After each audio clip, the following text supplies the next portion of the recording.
welcome to the Everyone Has a Story podcast. Today we're going to talk about distractions. Now, I know a lot of individuals who pride themselves on two things. They say they love what they do, and they say they love to have lists, to-do lists, and they love checking them off. But when you really start talking to them in a very serious way, you find out that, you know what, they're not getting that much done on an average day. And so we're going to talk about that. Now, my story today kind of goes along with it, but it's not going to come from the human side. It's going to come from one of my favorite pets ever, Madison, my black lab. Madison was a stray, and a buddy of mine knew that I was in the look for a Labrador retriever. And so he calls me up and says, my neighbor's got this black lab. It's a beautiful dog. No one's claiming it, and they don't want to keep it. So do you want it? So I drove up, loved the dog at first sight. She loved me. And so we became now partners. And so I took the dog out hunting because that's what you do with when you have a black lab. And this dog was doing things I've never seen a Labrador do. It was teaching me how to bird hunt. And I was just really amazed. And I just thought, wow, someone has spent a lot of money training this dog. So just by chance, one of my tennis buddies, he trains black labs for field trials. So I asked him if he would look at my dog, do a little test on him to see if this dog is really as good as I think, or am I just a proud parent of my black lab? He took her out for a couple of days, came back and said, man, someone spent a lot of money training this dog. But you got to be careful. I said, be careful of what? She gets distracted easily. He goes, I don't know really what that means, but just be aware that she will get distracted. And so he said, one thing you might do is he knew where I lived. I had some property out behind our house that I could take the dog out and walk alongside of her out in the field to get her used to not being too far away from me like a lab is supposed to do. And so as we had started walking around the neighborhood and get up to this area, if she saw a rabbit, typically a jackrabbit, she would take off, and it didn't matter how much I yelled. This dog took off after these rabbits, and she wouldn't come back for about an hour. Her tongue was down, dragging on the ground. She was panting. She could barely walk, and we found out later she had some bad hip issues. And so the poor dog would be laid up for almost like 2 days because all she did was run for an hour straight at high speed, chasing these jackrabbits all over the damn back country. And I couldn't understand how she could do that, because every time I went out with my gun, she was right there with me. She never strayed too far. She knew exactly what to do. And then talking to a couple of people who have black labs, they said, that's what the issue is. If you take her for a walk, she's off duty. She's going to get distracted. But if you take her on a walk and you just carry your gun and wear your orange hunting vest, this dog will think that she's on the job. And when I started walking around the neighborhood with my shotgun and my hunting vest, people started looking at me, but the dog did everything that she was trained to do. And so why does that happen? What makes people get distracted? And why can they get so caught up in those distractions that they can almost make up excuses why these distractions are more important than what they typically do? And that's what we're going to talk about today with my guest speaker, Tess Cheng. So Tess, thank you for joining us. My pleasure, Roger. Thank you for inviting me. You're very welcome. Tess is a certified health and wellness coach, but she really specializes in the wellness component. And part of that wellness component is sleep. And that's really kind of where we're going to talk about today, because we're not going to talk about the normal list of culprit, of distractions. We're not going to talk about social media. We're not going to talk about TV. We're not going to talk about technology and everything like that. We're going to talk about really the body and the mind, and really taking care of it to where we have more energy to keep ourselves focused, as opposed to relying on the fake things like technology, social media, and you name it. Netflix, and YouTube. So, Tess, please give us a little bit more detail about you before we get into this particular podcast. Yes. So I have a health and wellness practice based in Miami. I help busy professionals take charge of their health and transform their lives by making lifestyle changes to improve their health. So that would include sleep, nutrition, stress management, exercise, and even social connection. Because really, it's the overall well-being. And so just if any of those areas is out of whack, you are not going to feel good about your health.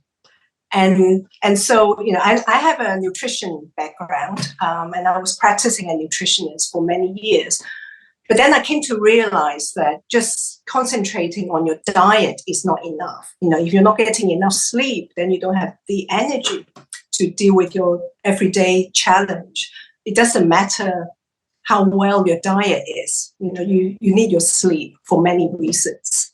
And so I decided to go into coaching and help people come up with tools and strategies to improve their life and how to make sustainable lifestyle changes, because they have to be sustainable. It's no good if you just follow a diet plan that would, last for 3 months. Then what happens when you finish that program? You go back to your old ways. That doesn't work. All right. Well, thank you for joining me. And just to let everybody know before we really get into this podcast, I know that when my guest speakers talk about lifestyle changes, I really know how hard that is. And I know that really the only person that wants a lifestyle change is a wet baby. So please be prepared to hear some new things here, but understand that we're doing it for your own good, not just necessarily a wet baby. So, Tess, let's get started here. So let's talk about, and you kind of referenced in your introduction, let's talk about some of those distractions. What does it really mean when we talk about distractions? Well, a distraction is anything that would divert or draw attention away from something you're doing, causing a temporary disruption in focus or concentration. It's normally seen as negative because it impedes on one's ability to stay engaged in an activity or goal. But on the other hand, there are also some healthy distractions, especially if they are planned, so they just don't come up. But healthy distractions can help you to get through what you're doing that you might not be that comfortable with, or help you to stop doing something that's not good for you. Well, and I think you've already made up for your lifestyle changes comment. Now you're letting people know that some distractions are healthy. So we're going to get to that here in a little bit. But why does it matter today, or why should it matter today that we really make a checklist of maybe some of these distractions that could be destroying what we're really trying to accomplish and keeping us and holding us back from our accomplishments, our true, really accomplishments? Well, first of all, it will affect your work life because you can become less productive. It gets in the way with your goals, so instead of accomplishing what you want to do, you don't. And then, of course, it gets into the problem with your health too. For example, when you want to get to sleep, a lot of people are distracted by other things, so they don't get the sleep they want. They have less hours. And as we said, sleep is very important for your health. So all aspects of your life suffer, not just your work, with less energy. And then there is a cumulative effect, so it's not just 1 day, 2 days, and then you end up being in this vicious circle and you're running around not knowing, how to sort out everything. So you've mentioned healthy distractions, and you have a fun little story that really got you more with a better understanding of a healthy distraction versus an unhealthy distraction. Why don't you tell us that story? Yes, I actually have a couple, but I will talk about this particular one. I love chocolates. I think a lot of you would. And I'm not really into desserts, but chocolate is something that does something to me. So I was in a supermarket thinking, oh, I must go in and get some dark chocolate. I was looking, at some selection to see which one I should get. But at the same time, I know it's not really that good for me. And part of me feels that I should not be there. But I couldn't help because I've been thinking about that all day. So there I was, deciding on what to get. And suddenly, my phone rang. My cell phone went off. And I looked at it, and it was a call from my client. So I didn't want to talk too loud in the store, so I ended up leaving the store to make this call. And afterwards, I realized she wanted me to check on something, so I thought, well, I had to get home, to do this for her. Guess what happened? I forgot about the chocolate altogether. So that was good. Then I stopped completely thinking about it. That just, stopped being on my mind. And as I said, a healthy distraction can sometimes help you to stop doing something that might not be good for you. Now, people are going to be hard to really believe and understand your story there, because typically when someone has chocolate on their mind, that's going to take precedent over anything else. And so, if anything else, you should get a badge of honor for being disciplined to say, you know what, my client comes first, because some people just aren't going to believe that you gave up chocolate to rush home to help. So that says a lot. So, on a serious note, how does people today fully get a better awareness that they are maybe having more distractions, both on the typical list that I read off earlier and to what you're talking about right now?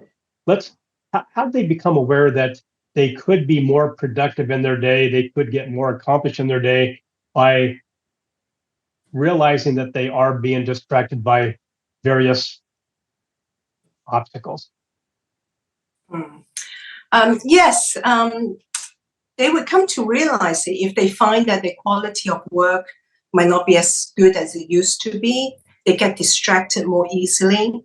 They're having problems staying focused. And they might even start having problems with their coworkers or their loved ones. They might have less patience, and they find that maybe they might even start having more unhealthy cravings for snacks. So they find that their diets completely go out of whack, and they might have less sleep because they are distracted. So they are not thinking about, they're less disciplined about, the evening times, and they're too busy doing other things. So let's get to really the topic of sleep. I mean, we all understand that being on social media, binging on Netflix, or, just being on the internet, it can be draining. Just like my poor black lab, she got distracted, and she was distracted only for about an hour, but now she's laid up for 2 days because she wore out all of her joints and all of her energy. So now she can't really do anything productive for roughly a day, 2 days, because of this. But now we understand the importance of nutrition. We understand the importance of fitness, but I don't believe a lot of us really understand the importance of sleep.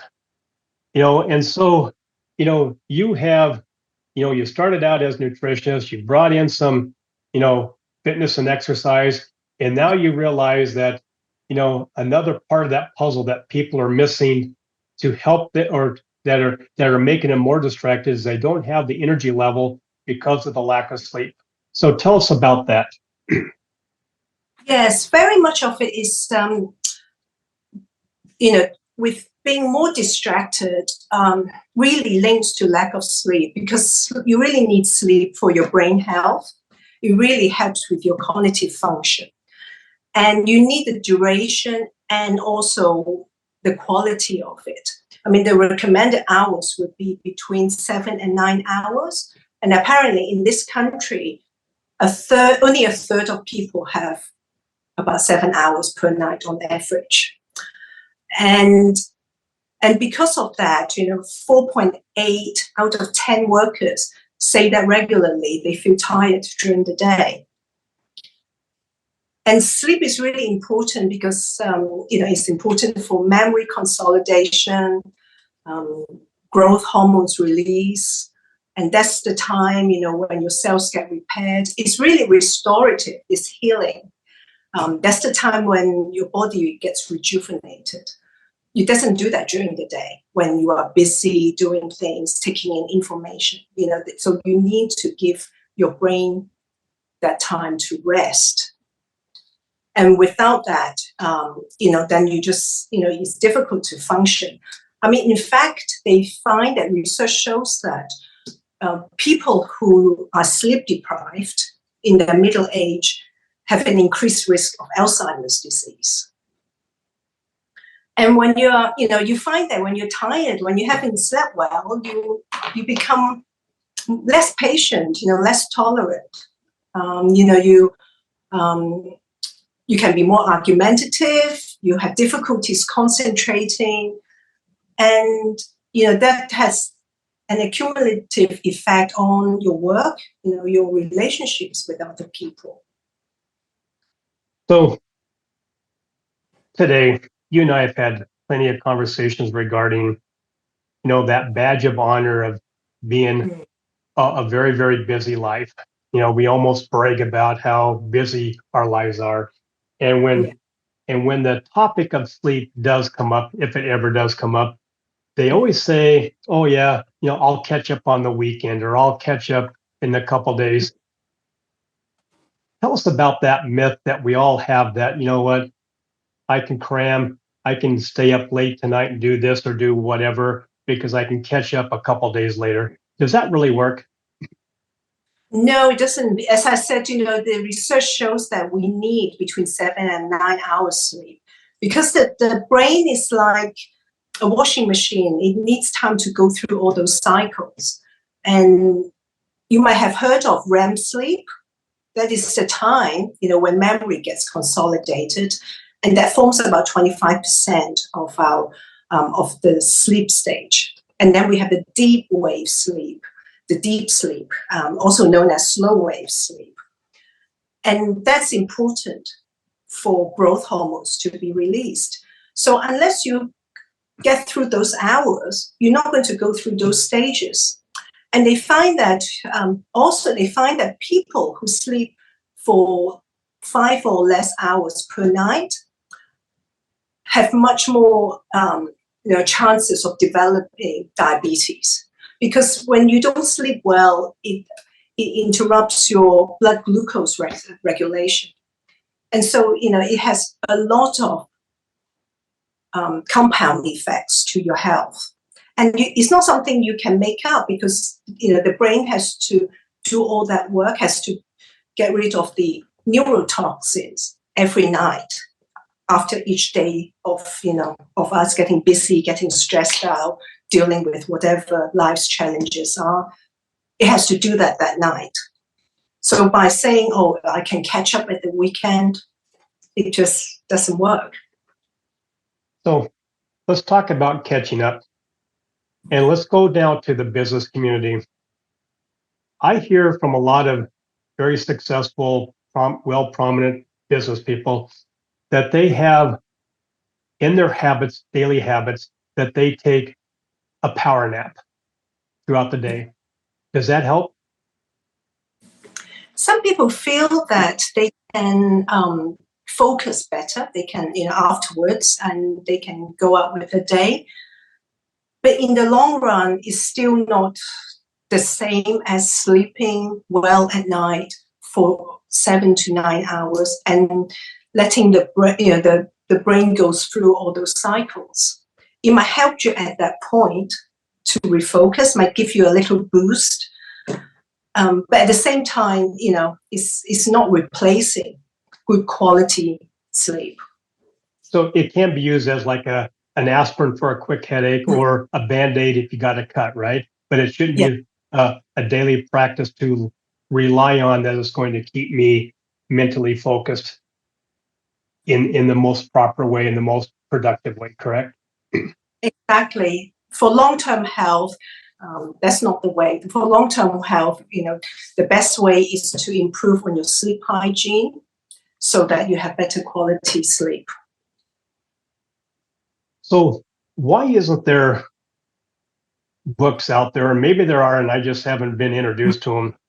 Because so many books and business coaches out there, they talk about how you need to be better relatable to your staff. You need to be a better empathetic boss. You need to be more this, more that. But never do I ever hear that one of the ways to be a better boss is to get a better night's sleep and get a full night's sleep, right? So, Yes. so tell us how that works. I think it's something that one overlooks because you think you can do without or do less with. And, people don't really want to acknowledge it, because for a full day you are busy, and then there's something, by the evening is something that will actually, very often, that's what will happen, that will suffer, because you think, oh, I need to get more done, and there are only 24 hours a day, so something else has to give, and sleep is easy. Because it's not something, you think it's something you can have. Instead of having 7 hours, you would just do 5. And don't forget, a lot of people are living on caffeine to keep themselves awake throughout the day, to keep that concentration going. And caffeine is addictive too. And the feeling of, you get the boost. I don't really drink caffeine, but sometimes I need that boost. I really feel the effect. It really wakes you up. And there's a reason for it, because of the chemical. It's not psychological. It does do something to our body. In fact, what it does is that it blocks the chemical that makes us drowsy at night from working. And because of that, you keep the focus going. And Tess, if I know my chocolate correctly, doesn't chocolate, isn't it full of caffeine? It is, and especially with dark chocolate. There you go. So there's another reason why we need to keep you healthy and away from that dark chocolate. All right. So it's my theory that the reason why a lot of leadership coaches, executive coaches, business coaches, they don't talk about a solution as being you need more sleep is because to me, how am I going to charge you X number of dollars to tell you you need to sleep better? You're hiring me to be a business coach, an executive coach. And so am I really going to take your money and give you the advice of, dude, you just need more sleep? But it's important though, right? And so does that theory of mine have, some strength behind it? Because most coaches aren't going to say, really, I'm going to charge you $300 an hour to tell you to get more sleep, right? Yeah. And so sometimes the coaches are part of the problem, because we're trying to get your day to be more productive. And just like you said, if I talk to you about more sleep, I'm now taking time away from the day that I could be productive to get sleep, right? And so so there has to be a balance there. But obviously, people need to understand a coach isn't going to make any money if their biggest tool in their toolbox is, hey, you need more sleep. So tell us,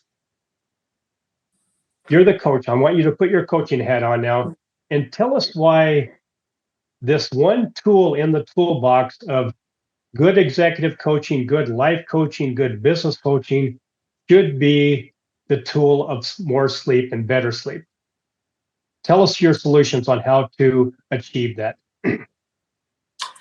Well, you have to keep your distractions at bay. First of all, you have to identify what they are and set some alarm clock to get yourself, away from, from actually falling into those distractions. As I said, if you have mindful distractions, it'll be easier. Say, going out for a walk, getting some fresh air. So that way, you don't get so tired and lose focus. So every time you get distracted mindfully, you can go back and refocus yourself. And have an awareness, that is very important, of what's happening throughout the day. And get some feedback, from your co-workers, or from your, friends and families, and see what, if how distracted you can be. Work with someone, because, maintaining a work-life balance is very important. And, look at, how, and see, when you've had enough sleep, do you feel better? To see how, how you feel. And when you don't sleep enough, do you feel you really need more coffee to stay awake? Just be more aware of what's actually happening and how you feel. All right. So you've helped us get to sleep. But now in the world of business, there's a term out there called the 3 a.m. holy shit moment, where you wake up and you go, holy shit, I found the answer. I've got a solution, or I forgot to do this. I mean, you have all of those moments that wake you up from a beautiful dead sleep to say, oh, holy shit, I forgot this, or I think I found the solution. So everything that you just said is going to help me get to sleep. But now, what am I going to do when I wake up in that panic, that holy shit moment, and I say, good, now how do I get back to sleep and get my 7 to 9 hours?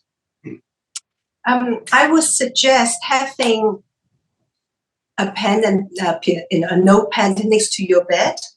So if you do get that moment, write down your ideas on that notepad. So that way you can forget about it and not have to worry that you might have forgotten about it when you wake up in the morning. Then at least that gives you some kind of peace of mind. And then try some breath work. Some people feel that, that help with them, and try to, calm yourself down and not think about everything else. All right. Well, Tess, I've loved this conversation because it's, it's rare to hear solutions like this as opposed to what you read from every other expert out there about better nutrition, more exercise, but somehow, some way, the sleep is the energy, the energy behind making better choices, having the strength to work out and walk and move and all this kind of stuff, but also to have mental clarity when you're dealing with employees, customers, or whatever at the workplace. So, Tess, I can't thank you enough for being my guest, and leave us with one more little bit of inspiration or advice to help us stay less distracted. Yes, well, health is the most valuable investment that you can have. And it's worth working, out what actually works for you and defend those behaviors. And, work out how, what makes you distracted, and maybe have a journal and write them down and work those through. All right. Well, thank you again. And if someone wants to reach out to you to learn more about not chocolate, but how to get past daily distractions, how could they get in touch with you? Well, they can reach me at my email, which is info@glowwithtess.com, and that's spelled as GLOWITHTESS. www.tesscheng.com. And my name is Tess, Tess, and the last name is spelled CHE as in England, NG. Well, thank you again, and I can't thank you enough for being my guest speaker today. Thank you very much, Roger. It's been most enjoyable. My podcast wouldn't be the same if it wasn't for my sponsors and my great supporters. So let me take this opportunity to thank each and every one of them. First of all, I want to thank Rebecca at Custom Bookkeeping and Accounting, delivering trustworthy bookkeeping services since 2003. Dave and Dara at Virtues Matter, making this world a much happier place to be with their Virtues card apps, coaching, and workshops. Stephen at Buller Accounting, giving business owners depth and insight to their numbers. Eric and his team at Ivy Cat Web Design, the real superheroes of web development and design.